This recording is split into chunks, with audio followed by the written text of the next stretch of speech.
Hi friends, இன்றைக்கி நம்ம என்ன பார்க்க போகிறோம் அப்படின்னா பூரியும் வெஜிடபிள் வெள்ளை குருமா எப்படி பண்ணலான்னு பார்க்கலாமா.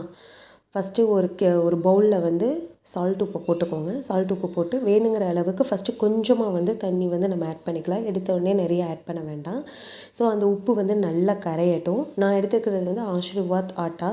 ஸோ ஃபஸ்ட்டு வந்து மாவு போட்டு ஃபஸ்ட்டு கொஞ்சம் பிசைஞ்சு எடுத்துக்கோங்க. நம்ம வந்து கொஞ்சமாக வந்து தண்ணி வந்து ஊற்றிக்கலாம். ஒரேடியாக தண்ணி ஊற்ற வேணாம். அதாவது பூரிக்கு வந்து நல்லா கெட்டியாக இருக்கணும். கெட்டியானா ரொம்ப கெட்டியாக இருக்கக்கூடாது, ஓரளவுக்கு இருக்கணும். சப்பாத்திக்கு தான் மென்மையாக சாஃப்டாக இருக்கணும். ஸோ கொஞ்சோண்டு ஆயில் ஆட் பண்ணிக்கோங்க. அப்போ தான் நம்ம கையில் ரொம்பவும் ஒட்டாது. ஸோ வேணுங்கிற அளவுக்கு நல்லா தண்ணியை நல்லா தெளித்து நல்லா இந்த பதத்துக்கு இருந்தால் தான் பூரி வந்து பார்த்திங்கன்னா நல்லா உப்பி வரும். ரொம்ப சாஃப்டாக இருந்தது அப்படின்னா பூரி வந்து உப்பி வராது, எண்ணெய் நிறைய இழுக்கும். இது பார்த்திங்கன்னா எண்ணெயே உங்களுக்கு வந்து இழுக்காது. ஸோ ஒரு அரை மணி நேரத்துக்கு முன்னாடியே நான் பிசைஞ்சு ஒரு பக்கமாக வச்சுட்டேன். ஸோ இப்போது வந்து அடுத்து வெஜிடபிள் குருமா நம்ம வந்து பார்க்கலாம். ஸோ இப்போ வந்து குக்கர் வந்து ஹீட் ஆனோடனே அதில் கொஞ்சோண்டு ஆயில் வந்து நம்ம ஆட் பண்ணிக்கலாம்.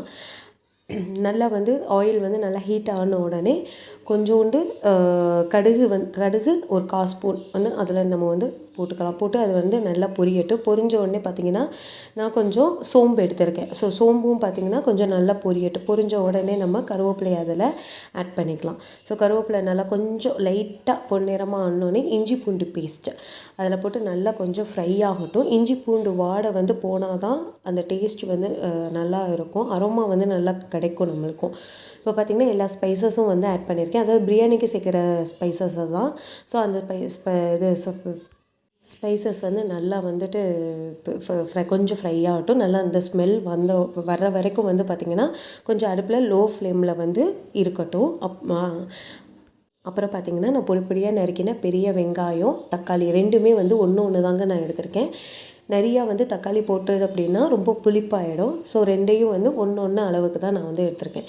ஸோ நல்லா அது கொஞ்சம் ஓரளவுக்கு வந்து நல்லா வதங்கட்டும். இப்போது இந்த ஸ்டேஜில் வந்து நமக்கு தேவையான அளவு உப்பு வந்து அதில் வந்து கல்லுப்பு வந்து சேர்த்துக்கலாம். ஸோ சேர்த்துட்டு பார்த்திங்கன்னா ஓரளவு வந்து நம்மளுக்கு வந்து அந்த கோல்டன் கலராக வந்து இருந்தோடனே நான் பொடியாக கட் பண்ணி வச்சுருக்கிற வெஜிடபிள்ஸ் இதில் பார்த்திங்கன்னா என்ன வெஜிடபிள்ஸ் உங்கள்கிட்ட அப்போதைக்கு இருக்கோ நீங்கள் அந்த வெஜிடபிள்ஸ் எல்லாம் போட்டுக்கலாம். இதில் நான் எல்லா வெஜிடபிள்ஸுமே ஆட் பண்ணியிருக்கேன். ஸோ எங்கள் வீட்டு குழந்தைங்களுக்கு இது ரொம்ப பிடிக்கும். அதனால் வந்து இதை வந்து குழந்தைங்களுக்கு வந்து நீங்கள் கொடுத்திங்கன்னா நல்லா விரும்பி சாப்பிடுவாங்க. ஏன்னா இதில் கொஞ்சம் கூட காரம் இருக்காதுங்க. ஸோ குழந்தைங்க வந்து ரொம்ப டேஸ்ட்டாக விரும்பி சாப்பிடுவாங்க. ஸோ இதையும் போட்டு ஒரு தடவை ஒரு பெரட்டிக்கலாம். பார்த்திங்கன்னா மிக்ஸி ஜாரில் சோம்பு, சீரகம், அதுக்கப்புறம் பார்த்திங்கன்னா கொஞ்சோண்டு ஒரு கை அளவு வந்து தேங்காவை வந்து நான் கட் பண்ணி அதில் சேர்த்துருக்கேன். இப்போ பார்த்திங்கன்னா ஒரு 2 பச்சை மிளகா, இல்லை உங்களுக்கு 3, 4 வேணுமா எவ்வளோ வேணாலும் சேர்த்துக்கலாம். ஆனால் நான் சேர்த்துருக்கிறது 2 பச்சை மிளகா, ஒரு கை பொரிகடலை, ஒரு 4-5 முந்திரி பருப்பு. கொஞ்சம் வந்து டேஸ்ட் வந்து ஜாஸ்தியாக இருக்கும் அண்ட் பார்க்குறதுக்கும் ரொம்ப நல்லாயிருக்கும்.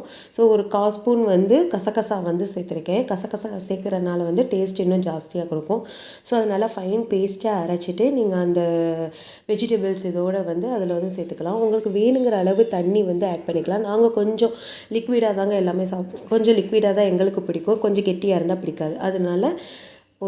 அதனால இந்த அளவுக்கு தண்ணி ஊற்றிருக்கேன். அப்புறம் கொஞ்சம் சாப் பண்ண கொத்தமல்லியும் புதினாவையும் கொஞ்சம் கடைசியாக போட்டுட்டு விசில் போட்டு கொஞ்சம் ஹை ஃப்ளேமில் வச்சு 3 விசில் விட்டுருங்க. இங்கே அடுத்து ஒரு பக்கம் அடுப்பில் பூரிக்கு பார்த்திங்கன்னா உங்களுக்கே நல்லா தெரியும், பூரி வந்து நல்லா உப்பி வருங்க. இதில் வந்து எண்ணெயே உங்களுக்கு ஒரு பொட்டு கூட இழுக்காது, சூப்பராக வரும். ஸோ நான் சொன்ன டிப்ஸ் படி வந்து நீங்கள் பூரி மாவு பிசைங்க, ரொம்ப நல்லாயிருக்கும், டேஸ்ட்டாகவும் இருக்கும்.